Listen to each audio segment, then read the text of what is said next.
YouTube character Reckless Ben had been given an injunction by a court in the state of Utah prohibiting him from speaking about the ongoing case surrounding the stolen Star Wars Legos. That injunction has been lifted, and he is now able to discuss the overall elements of the case. He published his Episode 3 on Patreon, and a couple days later released it on YouTube for everyone to see. There certainly were several scandalous incidents that had been going on behind the scenes that the casual observer was not aware of. It is the opinion of this humble reporter that the mean and nasty people behind the lies surrounding Reckless Ben's behavior have a day of reckoning coming, and it ain't going to be a pretty sight. Most people that had been watching things unfold were more than aware of how devious the various players involved with bricks and minifigs were, and how they would lie through their teeth to get the police to do their bidding towards others.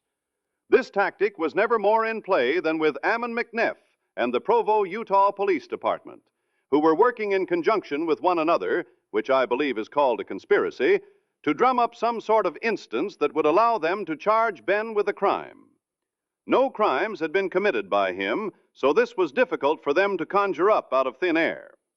Ammon McNeff told Ben that he would be more than happy to provide him with a full inventory list of all the Legos at the Kaiser, Oregon store. However, this statement was a ruse on his part in order to obtain, by malfeasance I might add, Reckless Ben's email address, so that he could then have his fellow Mormon church members at the Provo, Utah Police Department get a subpoena to access all of Ben's personal information as it relates to Google and his online activities. Why Google would provide this information to them is not known, but they did. They then attempted to dissect all of that data to try and find some snippet, some small kernel of innuendo, by which they could then proceed with felony charges against Reckless Ben. Ammon McNeff has proven over and over again that he is a bold-faced liar, and he would go to extreme lengths to pursue a false narrative to try and frame Reckless Ben for crimes that never happened. However, the main thing that Ammon McNeff and the rest of the cast of characters associated with bricks and minifigs did not take into account is the fact that the truth will always win over a lie. And they lied and lied and lied throughout this entire affair. And now this case is going to be heard in federal court, and I feel confident in saying that bricks and minifigs did not expect something like that to happen. Their previous MO has always been to cajole and to bully people with massive threats of lawsuits that will bankrupt the little guy, as that they are the big money corporation with endless resources and will bury the poor little guy. Reckless Ben has not buckled and has in fact generated so much support and financial assistance through GoFundMe that he can now fight back on a level playing field. And Bricks and Minifigs does not like that one bit. They're accustomed to having the rules bent in their favor. Just look at how much the American Fork Police Department and the Provo Police Departments bent over backwards to go along with the false story they were presented by Ammon McNeff, Joshua Johnson, and Brandon Best. At the end of the day, I feel as though the players in all of this, and that includes the police that clearly conspired with others to generate fictitious crimes and made false arrests, will get their just desserts. And I doubt those desserts will have a cherry on top. I feel that it is important that I try to clear the air in relation to certain aspects of this entire fiasco surrounding the Star Wars Legos that we stole and all the people that have tried to expose us to the world for the scumbags that we are. I met with a person that is known as Reckless Ben in the lobby of our corporate headquarters here in Provo, Utah. The headquarters of the Mormon Church is located nearby, just in case anyone might be interested in that little fact.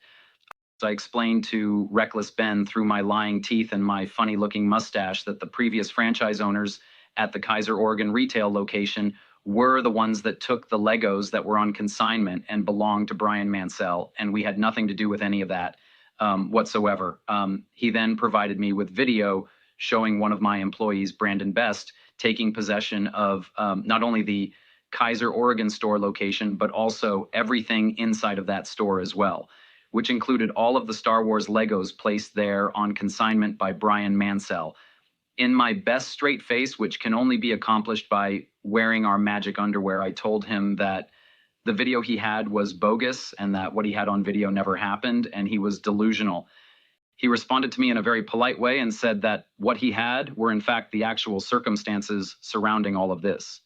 I couldn't have him try to tell me the truth, so I called the police to have him trespassed from our corporate property, and hopefully I'll never see the guy ever again. Well, that's not exactly what has ended up happening. I figured that since he was just some random dude from California, I could steamroll him into submission like I have done with other people in the past, including my father when me and my brother stole this entire company from him. But they don't call him Reckless Ben for nothing, because he then pursued to sue us in Oregon courts, and we lost because we didn't show up. And he then came here to Utah to try and claim the monetary reward that was issued by the courts in Oregon. We then used an old backdoor business trick and closed down the Kaiser Oregon store and filed bankruptcy so that any debts would be erased. Unfortunately, monetary rewards from a court apparently don't get washed away like I thought they did. Oops, my bad, folks. Okay, so then I got a hold of my fellow church members at the police department so that we could brainstorm on how to get rid of this guy once and for all. We tried providing the police with completely bogus, credible information that they were all a bunch of drug traffickers from California and were here to distribute drugs to the susceptible youth in and around American Fork, Utah. The cops bought this line of shit hook, line, and sinker, and they searched their car for a couple of hours but didn't find any drugs, which is weird because everybody knows everybody in California does drugs, right? The Mormon backer cops, the American Fork police, then just tried to scare them by saying that they'd get thrown in jail if they kept pursuing this course of action, and that they should all just go back home and forget about all of this. However, this line of reasoning did not deter them, so we then created some false testimony from the property owner of the Airbnb house they were staying at, and the cops were able to pull out all of their "I want to be an Army fighter man, but I'm really not" camo gear and storm the house with an unconstitutional raid to search for the stolen Legos that they stole that they have never ever been in possession of. Sounds logical, right? But this was actually all a big smoke and mirrors thing so that they could arrest Ben and everybody else that was in that house. Never mind the fact that they didn't have an arrest warrant, they had a search warrant. But this is, after all, Utah, and we play different here. So they all got hauled down to the jail, and the cops did their very best to put the fear of God into them and to just confess to the heinous crimes they kept saying that they did. That tactic didn't work either, so they had to dream up some fantasy crime whereby Reckless Ben broke the law by creating a GoFundMe to help out Brian Mansell. Pretty creative deception on the part of the American Fork police, if you ask me. However, as creative as all of that might have been, none of it served to deter Reckless Ben or any of his minions to continue on with gaining the possession of the Star Wars Legos that belonged to Brian Mansell, that were on consignment in the Kaiser Oregon store, that were transported south to the Eugene, Oregon store in a big U-Haul truck that everybody said didn't exist, but unfortunately U-Haul keeps records of their rentals. And it was later proven that Brandon Best moved all of that inventory down to the other store that he at that time controlled. It should be noted that both Brandon Best and Joshua Johnson have both been fired from Bricks and Minifigs because they didn't get rid of these guys right off the bat, and we just can't put up with conduct like that around here. So anyway, the Bricks and Minifigs legal team was able to persuade a fellow Mormon judge to endorse an injunction to effectively silence Reckless Ben and to prevent him from posting any sort of updates on the case. We even tried to get his Patreon account pulled down, thinking that the big corporate powerhouse of Patreon will certainly side with us on all of this, only to discover that they sort of like the First Amendment over there at Patreon, and they told us to stick it where the sun don't shine. They are quite a bit bigger than us, and I doubt we'll be trying to sue them about any of this, and we just hope they don't come after us for being assholes. That is still a good possibility, by the way. So now we have had to go to court and have the prosecutor in the case stand in front of a judge and tell him that discovery cannot be granted to the defendant because he would just use that material to create more content for his YouTube channel. Bear in mind, folks, none of the material that has been redacted by the police is anywhere near the level needed for the legal argument we're trying to make, but our lawyers will do it because we pay their salaries, and they will jump quite high when we yell out frog. They are legal trained monkeys after all, and we will deny them their daily ration of bananas if they don't do what we want them to do.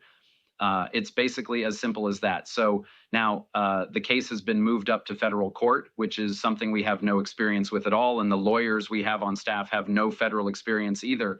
And we stand to not only lose our asses on this thing in a manner that would be beyond spectacular, but we stand a very good chance of actually going to jail because we did do some rather shady stuff in order to get Reckless Ben put behind the 8 ball. We are now trying to just pay out as best we can and have the respective parties not hold any of this evil, heinous behavior against us. It's a good thing we're not on the stock exchange, because if we were, our stock would be sinking like the Titanic.